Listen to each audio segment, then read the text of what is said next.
Hiyo. I think I could have put that Akron Comic Con video into like instead of breaking it up, I probably could have did one video, but I broke it up into two because I thought that I wouldn't have enough comics for the upcoming weeks. So I tried to stretch it out. I was so wrong about that. I have a shit ton of books. I bought so many books in November that I think I bought more books in November than I have at any other time in any other month. Look, check this out. And that's not even this haul. That's nuts, isn't it? But anyway, I did some thinking, and in my head, it was way more eloquent, but I figured I'd just get it out.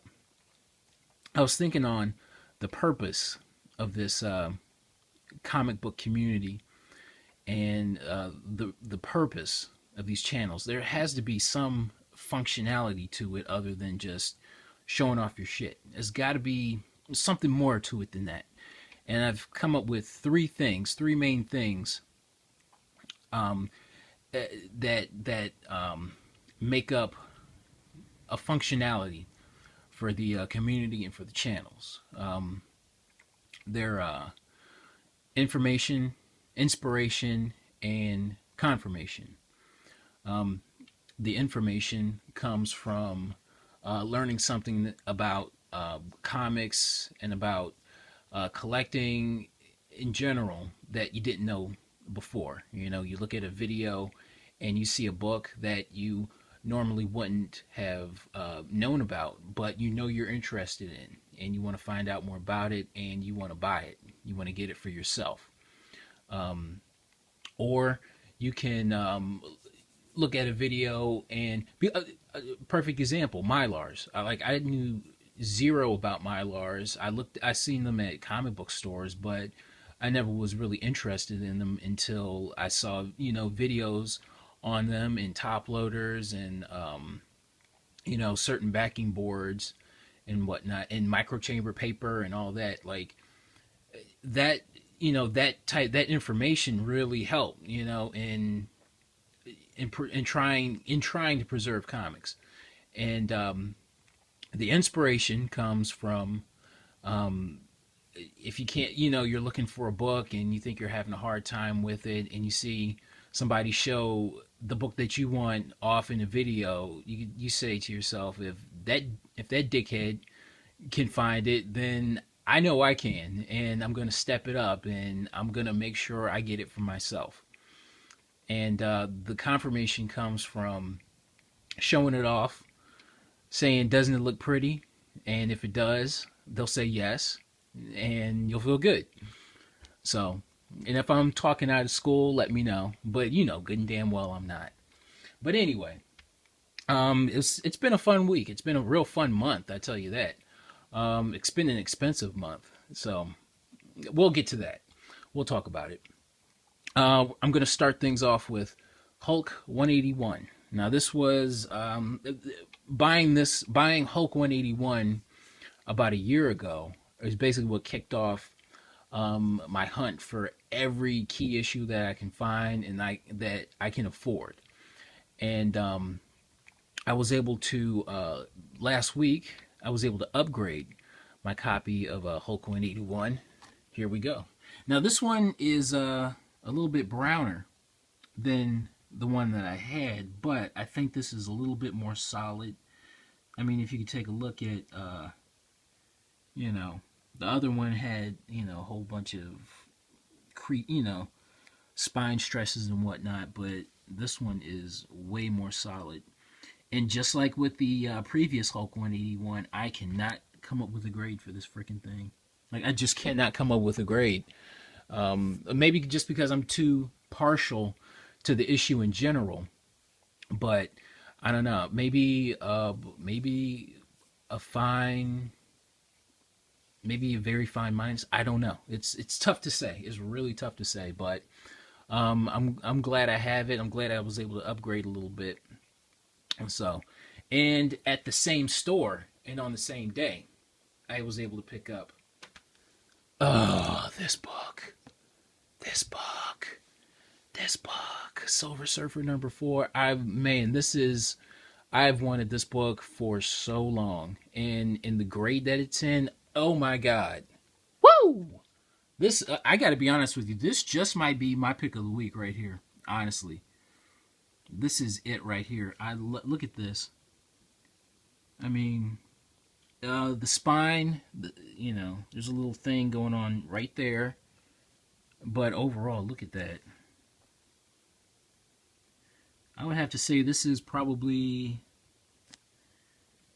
VF, maybe VF plus minus. It's a VF plus minus.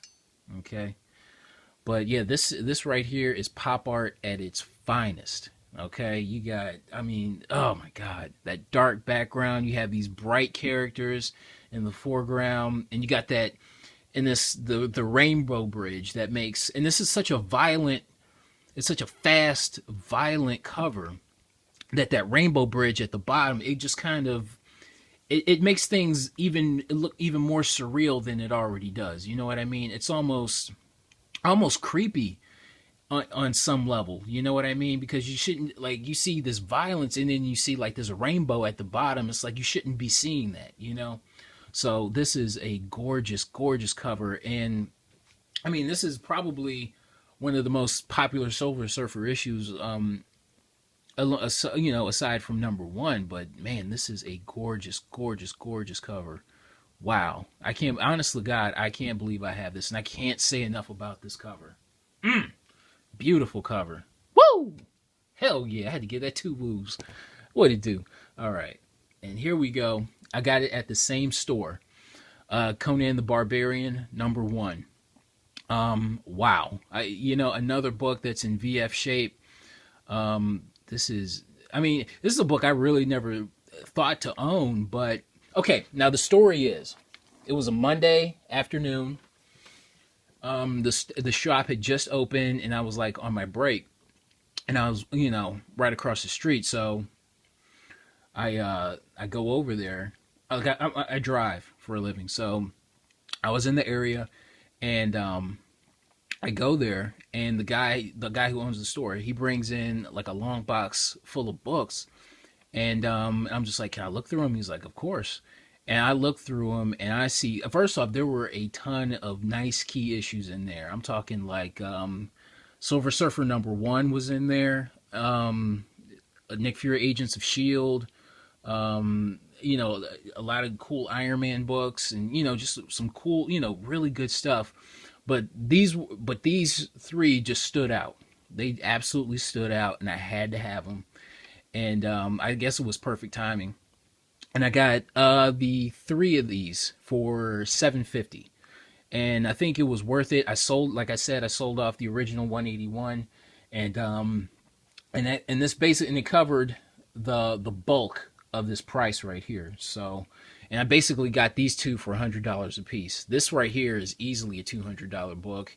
This right here, Conan, is probably a $150 book in this shape. So I can't complain. You know what I mean? I definitely sold a lot to make up for the price here. So I'm thoroughly happy. And then a week later, I go back to that same shop and I pick up a pristine copy of Iron Man #12. This thing is super beautiful. First appearance of the controller, I was able to upgrade my copy, so this is beautiful. And I wanted like a really nice copy of Iron Man #12 for some reason. So yeah, oh my god, I am so happy right now about these books. And now on to the hot book alert. Hot book alert. Look at this. Hot book alert. iZombie. I guess they're making a TV show out of iZombie, out of Mike Allred and Chris Robertson's series. It's going to be on the CW next season, I guess. I don't know. That's just what I hear. And if you have a problem with comic books being turned into TV, I don't know what to tell you. Take that shit somewhere else. Somebody who gives a damn about your gripes. But anyway, I don't know, iZombie #1. It's, it's not an expensive book. It went from like a dollar book to, I don't know what, a $10, $15 book currently. And if you want the very first appearance of iZombie, go to the House of Mystery Halloween Annual #1. That is a mouthful, but the first, I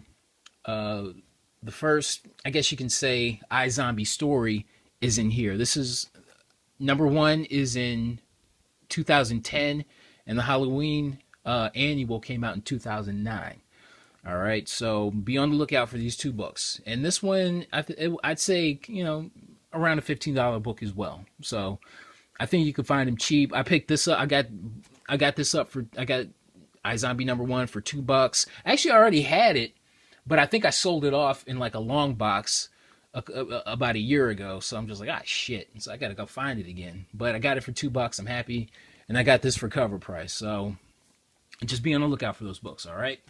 Okay, back to the old school key. Oh my God, key issue goodness. I just got this in today. Maiden Man, 121, Death of Gwen Stacy. And this is a book I never really thought to own, to be quite honest with you, because I'm like, I knew Gwen Stacy died, but I didn't necessarily know which issue it was. You know what I mean? So,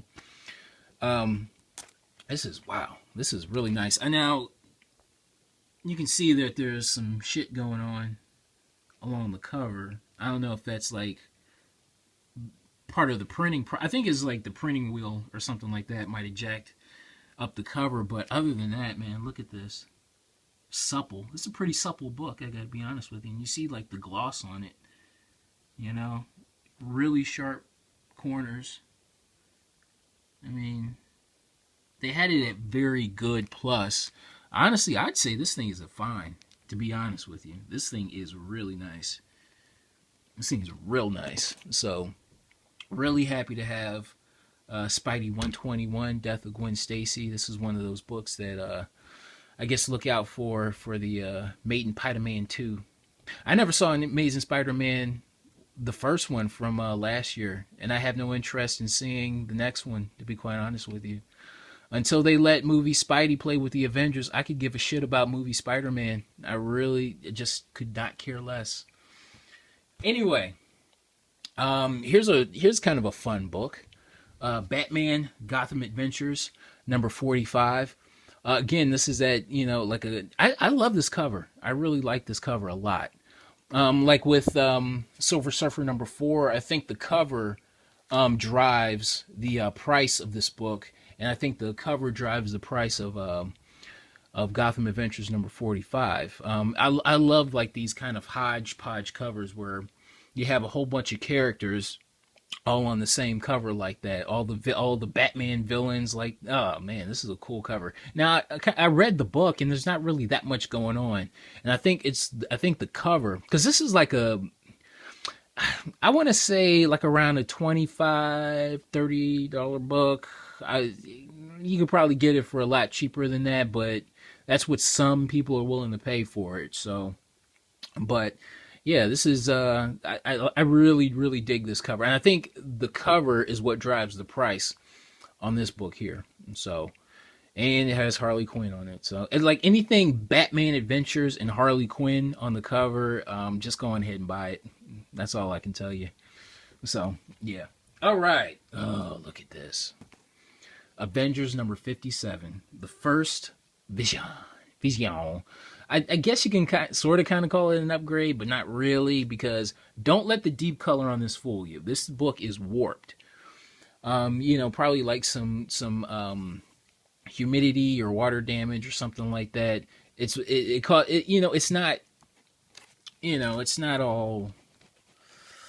not ripped up or anything like that, but it's definitely warped. And I paid I think 30 for it. I definitely could double my money on it if I ever decide to sell it if I can get a chance to upgrade. But I'm happy with this one for now. So thrilled. Okay. Oh my God. Oh my freaking God. Woo! Another woo. Woo!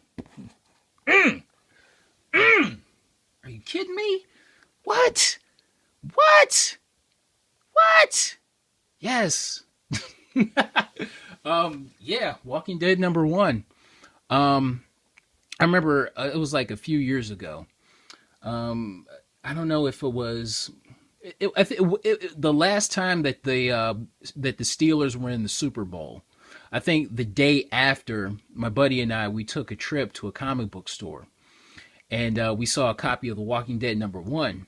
I don't know if this was before the actual show was on the air, or maybe it was after the very first season, those first 6 episodes.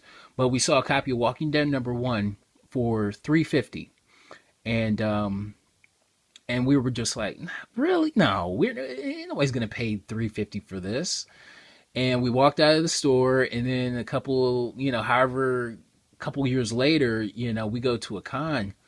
And I mean, you see people wanting like $1,000 for it, or somewhere in the at least close to $1,000 for it. And there's no way I'm paying that much for Walking Dead #1, no matter how popular it is. I told myself, I'm going to tell you how much I paid for it. Okay, I'll get to that. And I told myself I'm not going to pay more like if I see it at a store or anywhere for $500, I'll pay it. I'll sell off a whole bunch of stuff in order to, fill in that money gap, but I'll definitely buy it. And I saw it this is a near mint copy. It's not a 9.8, but I can say it's near mint. All right. I paid less than $500 for it. It was like $4.50 or something like that for a near mint copy of Walking Dead #1. And there was that hesitation at first, but I'm just like, if I don't get it, then somebody else will, especially like a dealer that's going to jack the price up by like maybe 75% or something like that. You know what I mean? So I'm just like, you know what? Let someone that's going to appreciate it have it, and that'll be that. And I bought it, and it came in, and I'm happy. All right. So I can't, and there might be a time where this book, drops to like $10 or something like that. At least you know what? I'll be fine with that. Okay. And there are some people that bought this book when it came out for a cover price, or some people that found it at a garage sale for $1. My hat's off to you. Brava. But I paid what I paid. I was happy with paying what I paid. And, yeah. Yep. Check this out. It's nice, Let's go in close. There's a little, I think a couple of spine stresses, but overall, I can say it's near mint. And it's in the top loader. I haven't used a top loader on a book in a long time. But yeah, here we go. It had to go in the top loader. It just had to. So yeah, let's take a look at my Walking Dead back issues here. My key issues. I have #7, number 19, number 27, 33, 92, 61, 53, 93. What goes on in 93? I don't know. And 29. As far as I'm concerned, as far as collecting Walking Dead key issues goes, I'm out. I'm done. Unless Daryl Dixon makes an appearance in the comics, I'm done with the Walking Dead comics, okay? I'm done. So, hell of a week, hell of a month. Had a real good time. Yeah, I had to sell some shit. I had to sell my ass off. Like, I literally sold my ass. I'm a male prostitute now. In the streets, I'm what they call a raspberry. All right? So pray for me that I can get out that life. Okay? Because I'm not really about that life. So, yeah.